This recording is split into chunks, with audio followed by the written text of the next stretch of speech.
hired a bunch of people during COVID that were from dental offices, and they were like, I don't want to go back to the dental office, so we'll come work with you and do stuff related to dental, but not necessarily doing the dentistry. So if I'm a dental office and I'm short on hygienist, I go to your site and you fill that gap for me. Is it that cut and dry? Yeah, so it's very simple on both sides. On the practice side, the office side, anybody can have an account, totally free to sign up. There's no, subscriptions or anything like that. Is there any other industries that are this labor crunched? I can think of one. I don't foresee a robot cleaning our teeth anytime soon, although you never know. With the AI popping up and all the technological progress, you never know. But welcome to another episode of Dental Marketing Theory. I'm your host, Gary Bird. I'm the founder of SMC National, where we help you create, convert, and close more new patients so you can grow the way that you want.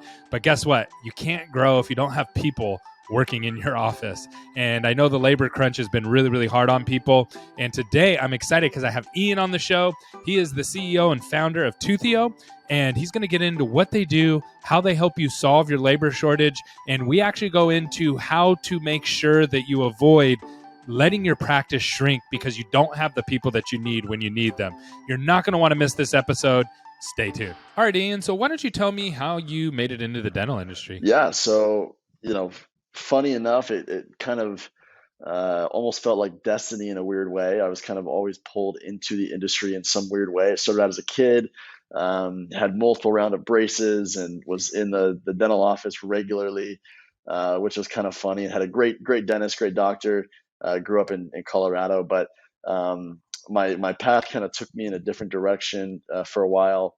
Out of school, I ended up at a marketplace company, and I kind of got my background into labor marketplaces and scaled a couple labor marketplace companies. And then, interestingly enough, early in my journey at the first marketplace company I was with, one of our investors had come into a meeting, and we had kind of finished up the meeting. And at the end, he said, have you ever thought about taking your product and going into the dental space and helping out with staffing there? And I basically at that time glanced over it, didn't think much of it, and decided, I'm going to keep going down the path I was going. And then fast forward about 2 years, I had exited that company and I joined as chief growth officer for another marketplace company. And I was at a golf tournament of all places, and ended up getting paired with two dentists. And we started talking and talking about what we do. And they both told me they were dentists. And I started sharing what I do and what my skill set is. And then they had shared later in the round that staffing was a massive issue for them as well as their peers. And it's only getting worse, and it'll only get worse for the foreseeable future. So shortly after that, it kind of clicked, and I decided to do a little bit more research into the dental industry. Subsequently found out that there's a massive labor shortage, huge supply issues, and ultimately dove in and found out that 40% of the dental labor force left the industry through 2020, 2021. So the timing, it was massive. So the timing ended up being perfect, and put the team together and started to dive into the industry. And ultimately, what was the percentage that you said that left? Up to 40%, and I've seen it as high as 45, but some of the best data we found is about 40% of the industry left. What does that mean exactly? So I'm just trying to understand, even I know it's big, but so how does that practically play out for offices? I know there's a labor crunch, but 40% is just insane. Yeah, it wasn't great before either. There was already a supply constraint. The industry's been growing at a 9% CAGR. The supply hasn't kept up. The staffing side hasn't kept up. But essentially, I think what happened is there was a total shutdown in the dental industry as well as many others through that period of time. And I think people decided to take the opportunity to get out and go invest in other careers, maybe retire early. Sorry to disrupt the show, but I got something crazy to share with you. We are attempting to connect with all of our listeners. We have thousands of people that listen to this podcast, and we want to meet you in person. We have 4 events coming up, and I want to give you a discount code that you can use for the next week to save $300 off your ticket. The discount code is Gary Bird, and the link is going to be just down below. You can also go to smcnational.com/events. I hope to connect with you in person and help each other grow our businesses. Can't wait to see you soon. We hired a bunch of people during COVID that were from dental offices, and they were like, I don't want to go back to the dental office, so we'll come work with you and do stuff related to dental, but not necessarily doing the dentistry. Exactly. Yeah. So that's a problem. So, okay. So we got this massive problem. It is a huge problem. How are you guys attempting to solve it? Yeah, so I think it's interesting. I think it's worth taking kind of a few approaches to this, and we want to get more heavily involved in what that looks like. Part of that is how do we activate uh, new professionals into the dental industry, which we're working on. Some partnerships with schools, but really what we built at a very high level is a platform that connects you as a doctor or as a dentist to dental hygienists, assistants, and receptionists on demand through the platform we built. So it enables you to kind of flex up or flex down your labor force when you need to. It's a great hiring tool, helps you prevent loss of production and ultimately increase revenue for your practice. So right now it's a bit of a band-aid. Obviously, we're going to expand upon that to figure out how we can actually bring new professionals into the industry. But it's certainly the best way we know how to help at this point. So if I'm a dental office and I'm short on hygienist, I go to your site and you fill that gap for me. Is it that cut and dry, or is it? Yeah. So it's very simple on both sides. On the practice side, the office side, anybody can have an account, totally free to sign up. There's no, subscriptions or anything like that. And then essentially you have Toothio as a resource when you are looking to hire, when you have call outs. There's no obligation. You just post shifts and put in the specifications of what you're looking for each time you're looking for that professional. Got it. And then is this nationwide? So do you have people plugged in already everywhere, or is it bigger in some areas? And like, how does that work? So we're firm believers in really scaling this geo by geo, and the reason for that is we know that we can provide a really high quality experience Yeah. to both sides of the marketplace when we do that. I think there's a tendency to get spread too wide too fast, and Yeah. the quality And people suffers on won't both like it. sides. I'll sign up because this is what I'm getting at is like if I'm a dental Yeah, office and I sign up and I can't get anybody, you're dead in the water. They're not going to be like, oh, it's because they haven't built it out in my neighborhood yet. You know what I mean? So what areas are exactly. you like really crushing in right now? So Phoenix is our biggest market. We launched in Phoenix in May of last year. We launched Austin shortly after, Dallas, Fort Worth, and Las Vegas, Nevada. We also have a small presence in Denver. So we're ramping up those other markets, but Phoenix certainly is our biggest market. We have the most presence here.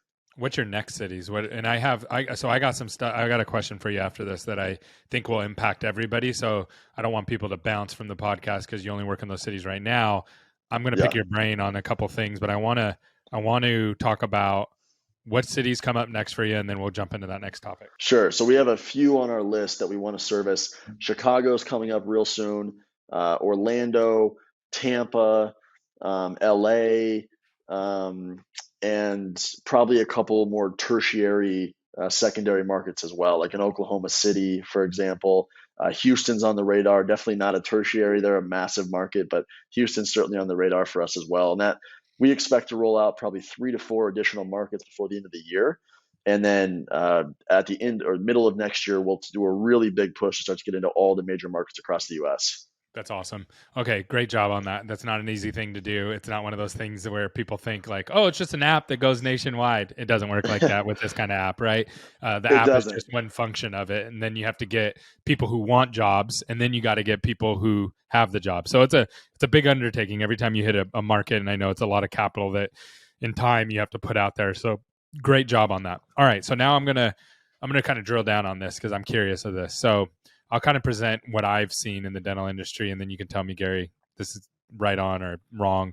So what I've noticed is, okay, right now for a hygienist, it's probably better to be a temp than work for an office. The reason why, I'm going to make more money.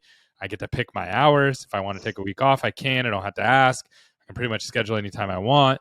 The downsides are I don't have benefits, which there's some companies out there that even offer benefits now.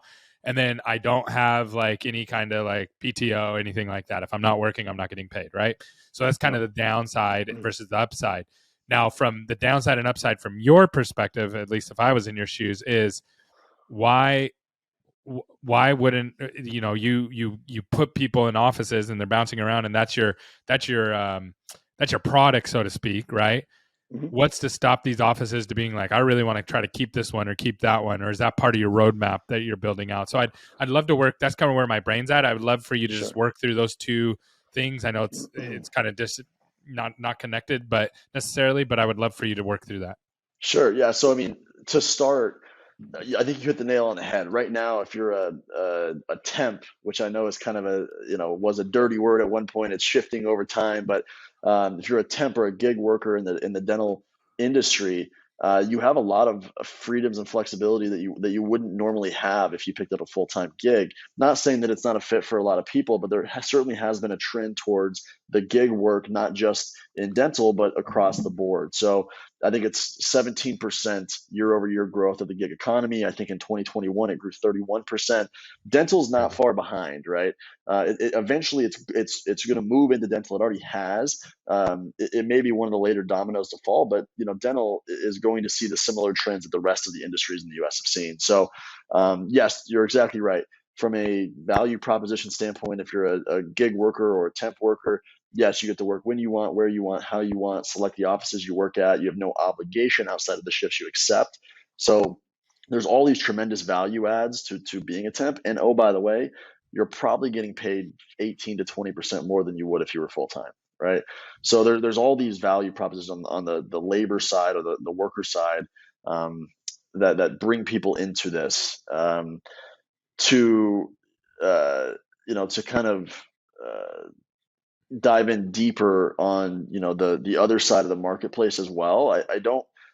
Um, I don't ever foresee a world where temporary labor is the vast majority of the labor in the industry, but I do think it's going to become a bigger component of the industry for the foreseeable future, given the supply shortage we've seen, as well as the trend in the type of work that the dental labor force wants to engage in. Yeah, I agree. So do you what's the difference between like this happening and then like the first thing that comes to my head is like unions, right? Like, so the Yeah, hygiene, like, so it's like, oh, we want more flexible hours, we want more pay, da, da, da, da, and then they unionize. And I know there's like boards and groups like that and things like that. And maybe that's the medical version of a union. I don't know how that works exactly. But what are your thoughts on that? Like, how is this road going to go down? Because here's the thing I look at. I sit here and listen to all these groups, right? So the target that listens to this show is that like 3 to 7 locations, and they want to go to 50 locations. They want to go to 100 locations. That's like right. our target, right? Then I talk to all these bigger groups as well, and they're at 100. They want to go to 500, and et cetera, right? Well, if you add up everybody's growth targets over the next 5 years, and then you go, okay, where are the dentists going to come from, and where are the hygiene? Like, Yep. who's going to actually do this? So someone's not going to grow. There's going to be a huge, and I don't know I don't think anybody knows the number because you can't add up everybody's growth goals. But and I know everybody's in this game to grow. So what's going to happen? Like, I know it's going to become a labor war, but what does that look like? Is it a union? Is it more temp agency stuff like this happening, or is there something else that's going to pan out? I think from a labor side, again, I think you made a great point. Yes, we're seeing a consolidation in the industry. The same thing happened in medical. Now it's happening in dental. DSOs are popping up everywhere. They have aggressive growth targets. That always happens when you have private equity come into an industry. What we're seeing is a trend towards really business minded and private equity focused people come into the industry, and with that, you get those aggressive growth targets, and they're going to do whatever they can to grow. You're right. There's a staffing shortage, and dental is a very labor intensive market. Without the labor, you just cannot grow your practice. You cannot grow your offices. Um, so I think we're absolutely going to see the prevalence of platforms like Toothio become more and more prominent over the next few years. I think, I've been talking to a few key industry leaders lately, and they think this is a 10 to 15 year, Play out, roll out. problem, Yeah. rollout Yeah, because you problem, have to right? get people into school. It's not like Yep, hygiene schools are like spiked by 30%, or dental schools exactly. spiked by 30%. Yeah, so Yep, you got to get those in, and we're probably 5 years away from that happening, right? Because that means you have to go yep. talk to the high school kids and get them into college, right? And then they have to go to 8 years of school. So yeah, it's 10, 10 years, 7 years. If we started today, if someone started campaigning today, we're 7 years away, and I don't see anybody really doing that. No, it may get a little better, but the disparity between supply and demand is already too great to have any sort of reasonable expectation of it getting better in the next 5, 10, even 12, 15 years. So we're in this for the ride. And so now it's a conversation of, okay, we know what it's going to be like. We know what the staffing crisis is going to be. How do we leverage tools? How do we leverage platforms to be able to remedy that and not just the short term, but the long term. How does that become a regular part of your day to day operations as a practice? And I think that's something that there's going to be some that adopt a little later. There's obviously some that have adopted very early, but I think everybody eventually will have to make that jump to survive. Is there any other industries that are this labor crunched? I can think of one, and I don't want to say it because I'm interested in your point of view. Have you seen anything like this? Because it's not just that we're labor short; it's that we're happening. There's a consolidation and growth factor happening, and there's the Yeah, COVID thing that just happened all at the same time, right? So it's like this perfect storm, and you can't solve this with technology either, because there's some other right. industries where they're like, oh yeah, we got a labor shortage. All right, let's build a robot to do it. That that's Exactly. Yeah. that's awesome, but we're not even within 100 miles of that in dental. No, I don't foresee a robot cleaning our teeth anytime soon. Although you never know. With the AI popping up and all the technological progress, you never know. Um, but yeah, I think Is there you're any other you're absolutely. industries that you have seen like this? Yeah, so light industrial, hospitality, eye care, interestingly enough, those are a big few that have popped out, that I know For well. But so I was thinking programmers. For a while yeah, there, Google, Apple, and Tesla and Facebook were like paying like basically whatever the best programmers wanted. So they had a battle going on up here. Then you kind of had a second tier of programmers that were doing startups and you know what I mean, all these really cool things. And then they're tied up, right? Because they're doing startups, all their money's in yep, equity of the company, and they're really working on growing. Then you got kind of the next tier, a couple tiers down, they were all tied up at really good companies. You know what I mean? And it was just like, yeah, if you wanted a programmer, you had to go overseas. There's a language barrier, but that kind of changed with COVID.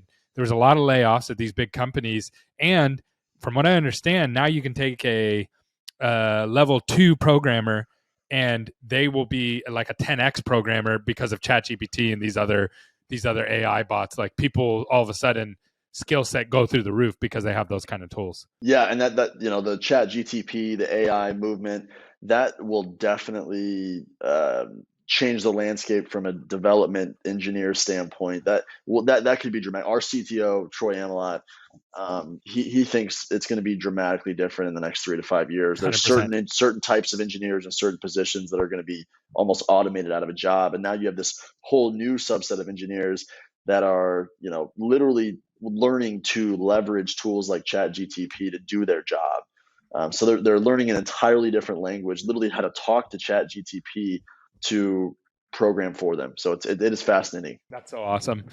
Any other thoughts on this labor shortage that we're facing? Any other profound ideas or thoughts of outside of, hey, you got to hire temps right now? Anything else you can add to the conversation to help people think through this in a different way? Yeah, well, I don't think.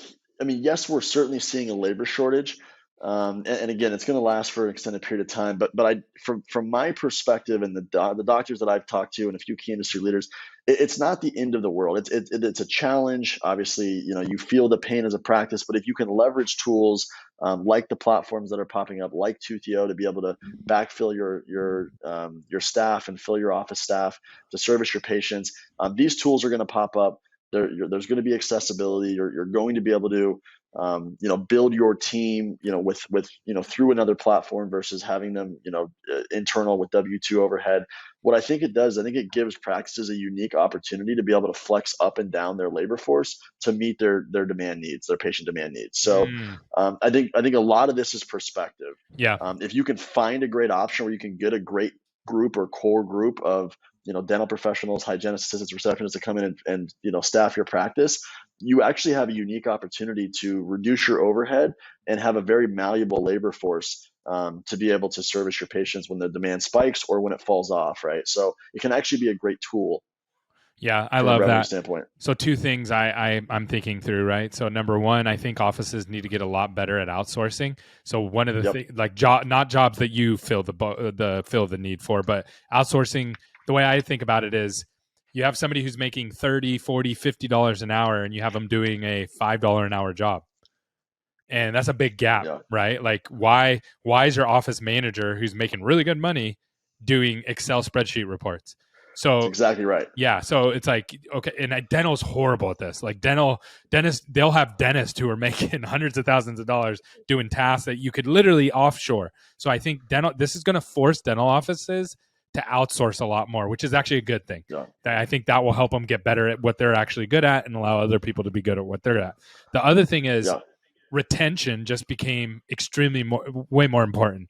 If you can just keep the people that you have and then use temp agencies to fill the flux of new Yeah. patients and growth and things like that, then you're golden. But if you're losing Yep. people and you and there's a labor shortage, you could go out of business really, really quickly that way. Yeah, I completely agree. Retention is huge, and we're seeing the worst retention that we've ever seen in the dental industry recently, right? I mean, their turnover is high, and part of that has to do with the consolidation. The more DSOs that pop up, and they're not all this. There's a lot of great ones out there, but they tend to see just unfortunately a little higher turnover, and so we've seen that acceleration of turnover in the industry the last few years. But I think you're absolutely right. You can keep that core group and then flex up and down your labor force with temporary options or marketplace companies like Toothio, then or whoever it is, whatever your option is, I think you can weather the storm, and not just weather the storm. You actually have a unique tool that you can find a way to work into your practice that helps you operate even more efficiently than you were before. That's so awesome. If someone wants to reach out to you, either because they work in a city that you work in, or they want you to put their city on the map to be up next, how can they reach out to Yeah. you and talk to you about that? So they could send an email to hello@toothio.co. That's probably the best way to get in touch with us. We have somebody monitoring that all the time. They can also go to the website at toothio.co and create their profile. And from there, they'll know whether we're in that city. And then we're going to be, we're on LinkedIn and all of our social platforms that are going to be announcing our future market launches. So Instagram, Facebook, LinkedIn, all of those, give us a follow, and we'll make sure to announce when we launch new cities. Awesome, man. Thanks so much for coming on. You did a great job. Thank you, man. Appreciate the time.